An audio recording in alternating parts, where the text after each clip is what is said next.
zacznę od początku. So let me start again. Good morning and welcome. After the difficult, hard topics we had yesterday, today's sessions will be more of an educational series. And the first speaker today is Janice Richardson.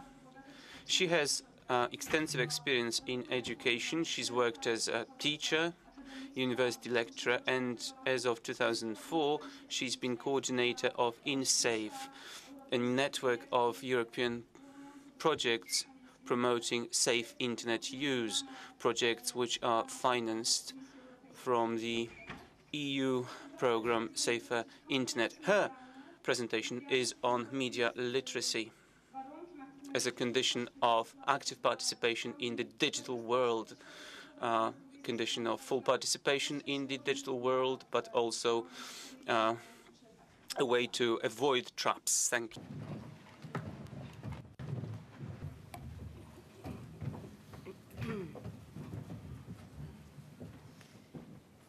Good morning, everyone. Thank you very much to the organisers. It's a great pleasure to be here. So, the big question that I keep hearing everywhere, what is media literacy? And I much prefer the word information literacy, and I'm going to tell you why right now. First of all, let me tell you who I am. I'm Senior Advisor at European Schoolnet, and I'm pointing this out because European Schoolnet is a consortium of 31 education ministries who works with 100,000 schools across the EU and who is at the same time the coordinator of the InSafe Internet Safety Awareness Network. It's very logical. If we're convincing schools that they should be integrating technology in what they're doing in the classroom, then we also have to show them how to do it safely. If you go onto our site, you'll see that we have a number of projects that you know, eTwinning, for example, which links up teachers across Europe, eLearning Awards, which awards teachers who create positive content, and eSkills, who deal with young people a little older than school children who need eSkills in their everyday life. InSafe Network, you've heard a lot about us. We are 27 awareness centres across Europe. Each of the awareness centres comprise a youth panel. Most of them comprise a helpline, and as you can understand, this helps us get really close to young people.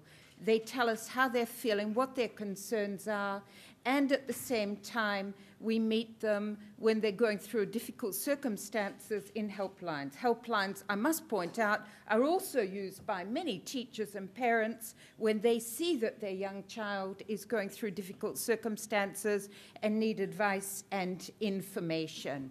What is information literacy? It's a huge concept because traditional literacy, reading, writing, maths, etc., are at the very basis, and we need these more than ever before today. On top of this, we need to build digital literacy, and we hear a lot about digital natives, and it's true. Young children are almost born with a mouse in their hand. They learn their digital skills at the same time as they learn their traditional literacy skills. But I do think as awareness raisers, we have to make sure that they learn the right skills. Critical thinking, I keep hearing that the only worthwhile filter is the one between the two ears of a young person. And I think this is so important. Critical thinking, how to navigate, but there are many skills that we're forgetting. The old skill of concentration, for example. Have you noticed how your own concentration is waning? Emails are popping into your box all the time. You're multitasking. Multitasking is great, but I do think we need to focus on the fact that young people also need to develop their concentration skills. If I move on, audiovisual literacy is extremely important to young people today. We see them using their webcam, recording all sorts of things, and because there's no one in front of them, they can't immediately see reactions, and so they'll go a whole lot further than what they would if they had someone in front of them looking shocked or surprised or whatever. I think these three, traditional, digital, and audiovisual literacy, permit us then to move into media literacy. We heard a very interesting presentation yesterday, for example, about advertising, and that there's so much advertising on websites. This is about media literacy, knowing when you're simply targeted by an advertising message, knowing when it's information, knowing how to weave your way around and get the right information, knowing that you need to check half a dozen sites and that you can't just cut and paste. That's not the way that you're going to learn anything and get the full benefit out of this new literacy. I spent a little time blog watching and forum watching over the summer vacation. It was very interesting. I went onto every blog that I could find where teachers expressed themselves and picked up a lot of useful information. Look at this one. As a teacher, I see the power of technology to allow students to be creative, yet at the same time, I see the destructive nature of technology. Students abusing social networking and intellectual copyright, and I left the error in there. That was the way it was written. I think it's interesting to see what teachers think, and you'll find out further in a moment. So we've got those skills, but I see them rather as an empty box. We do have to add something, and this is social literacy that we too often forget about when we're talking about having the skills to be an active participant in society. And here we have to think about human rights because they're at the base of our values. And if we're going to be socially literate, we need to have an extensive understanding of what our values are. Our values for our right, for example, to privacy, which a lot of young people we learnt yesterday really don't understand. Our right to access to knowledge and to information, and yet a lot of what we find on websites I would call disinformation. Risk handling. This is about personal skills, knowing where the risks are and knowing what you can do, the strategies that you can do to cope with the risks. And there I would also add personal well-being, because young people are experimenting in these virtual worlds. They are composing their personality, their identity. They're practicing with false identities, and they're testing all sorts of things. Young people have always done this, but they used to do it in the community where there were older people there to see what was happening, to lead them in the right direction. Today, they're doing this on internet, and all of this is part of their personal well-being. And lastly, I would say we have nothing without cultural literacy. I think that it's absolutely important that we think of our wonderful cultural diversity across Europe and just reflect a moment on the fact that young people are picking up a lot of their culture online. And a young person in Poland, in France, or in Australia has pretty much the same culture. They're forgetting their national culture. We do need to do a little reminding about cultural heritage. Another point of concern is the very volatile nature of our cultural assets today. I suppose that when you go on vacation, you have a digital camera and you take your digital photos and they stay maybe on your computer. And if anything happens to you, what is left behind? Except a lot of transitory information on a computer. Gone are the days when we could go up to the attic and get the letters that our parents wrote or the photos of our family. I think that this is also something we need to be aware of. And finally, when we're talking about culture, what sort of thoughts do we have for copyright? What are we teaching young people? Are we going towards an artistic free-for-all where the real artists, the very creative people, can't live off their work? It's a question I raise. What's internet safety got to do with this? Everything. It permeates the whole way through. I think that we as internet safety awareness raisers have an extremely important role, and you'll see why in a moment.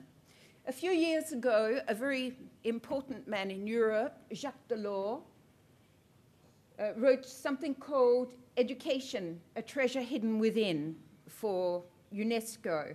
And there he said that, in fact, education simply has the role of building 4 pillars: learning to learn, learning to do, learning to be, and learning to live together. And if we achieve this, then we are helping young people become true e-citizens. I would suggest that the literacies I've been talking about actually slot into these very well, and that if we can succeed in doing all of these things, then we move towards a real e-citizenship. Now, I said I'd come back to schools. Where is e-literacy, e-citizenship developed? Well, a recent survey in France by the National Union of Associations for the Family, in 2008, investigated thousands and thousands of families across France. And what they discovered was young people spend 50 hours in serious discussion with their parents every year.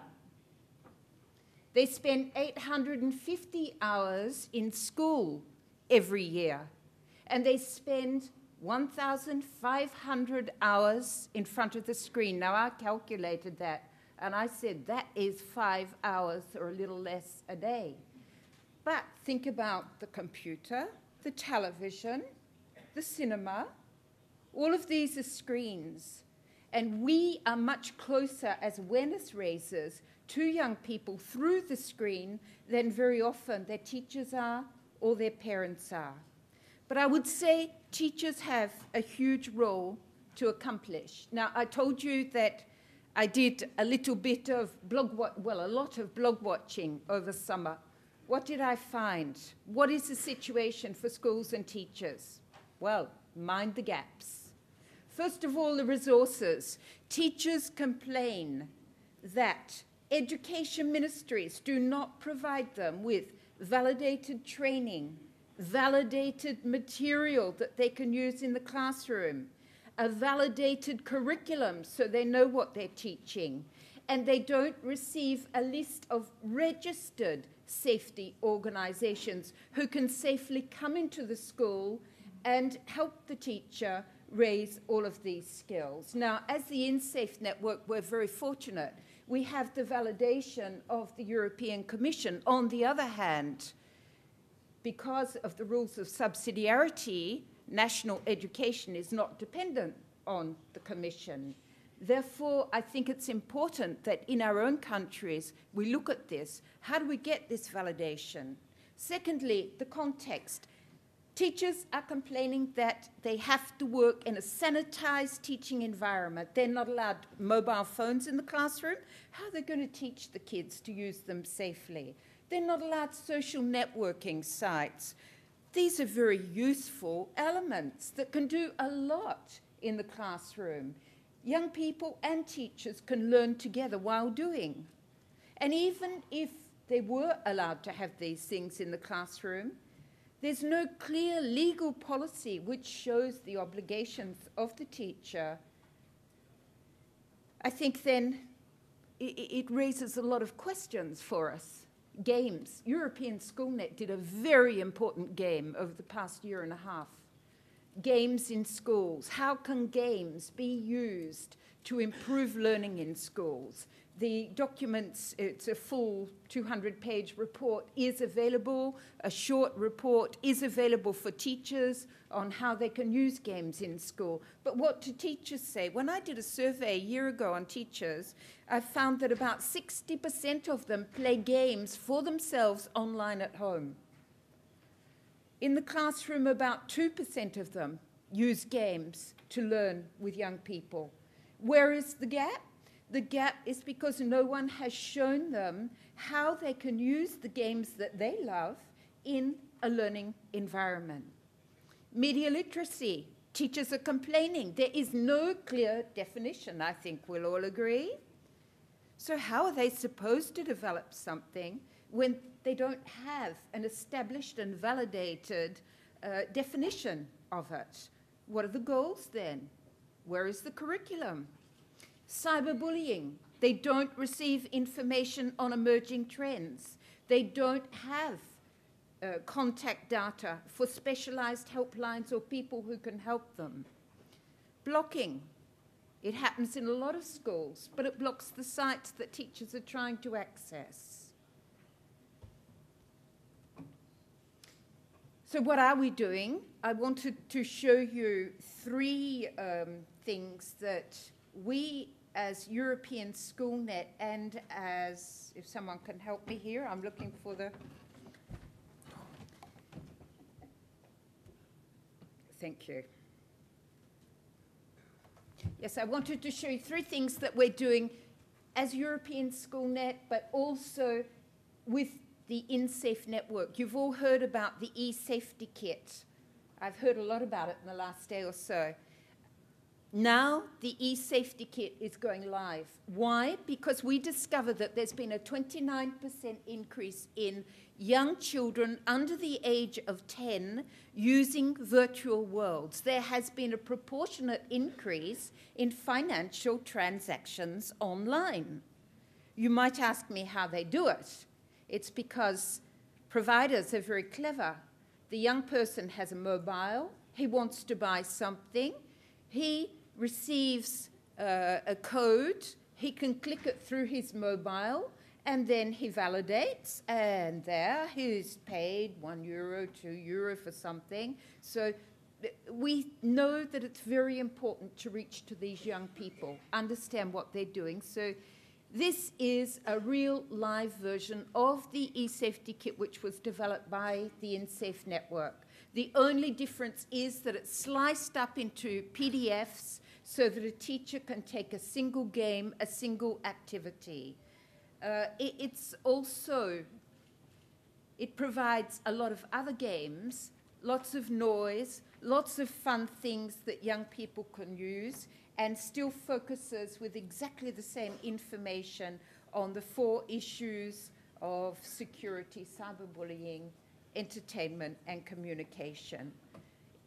It will be online very shortly. You see the golden rules. We think it's a useful, handy way, and it's very easily accessible in all languages. The next thing that I wanted to show you, we're concerned about teachers. A consortium of 14 players from industry have put together a website called Teach Today, which is a very important element for showing teachers how to protect themselves online, but also it showcases all of the resources that have been created by the National InSafe Awareness Centre. I think that it's an important resource for any teachers who know that they need to protect themselves from the cyberbullying, from privacy issues, etc.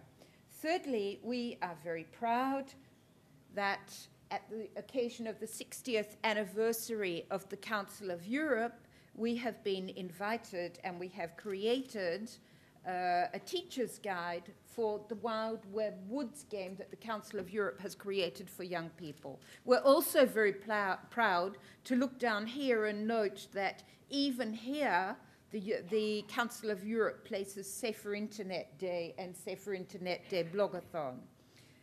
I think that you'll agree that this is going to be a really useful site for teachers.